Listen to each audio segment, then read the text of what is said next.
مولوي صاحب محترمه زما څه دا سپینې اوبه ډېرې ځي په دې سره خو به غسل نه واجبېږي. ګورئ عزتمنو د هر انسان د بدن څه د بولو د ځای څه د بولو څه سوا درې نور شیان هم دي چې راوځي.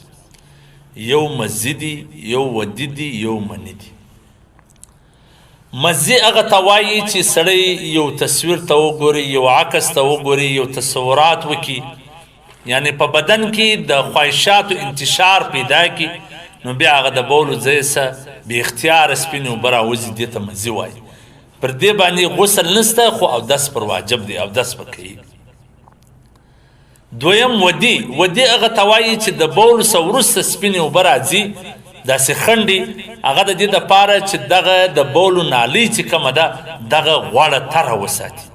دا هم د الله یو ډېر غټ نعمت دی. که چیرې دغه ودي نه ولی د هر سړي چې بول یې کولی نارې به اسمان ته رسېدل. نو دا د دغه بولو د نالۍ د غوړېدو دپاره دا ودي راځي. په دې سره هم غسل نه واجبېږي. غسل صرف په منۍ سره، منۍ هم که چیرې یو څوک د جریان نه جوړې لري، هغه داسې نه جوړي چې بس بې اختیاره مني ځي، پر دې باندې هم غسل نه دی واجب، صرف اودس به کوي. هغه منۍ باندې چې بدن کې انتشار وي، په جټکه سره په دفق سره د مني خارجه سي، پر هغه باندې بیا غسل واجب دی.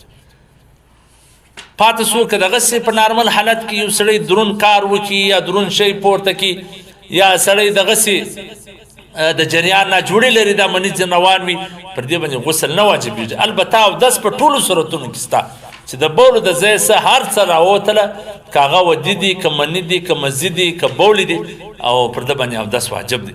خو غسل صرف په دغه یو صورت کې چې مني د ده څه په داسې طریقه سره راوځي چې هغه جټکه ولري، دفق ولري، مثلا د خواهشاتو سره، نو بیا پر ده غسل واجب دی. که چې د جریان په صورت کې وځي نو پر هغه هم غسل نشته.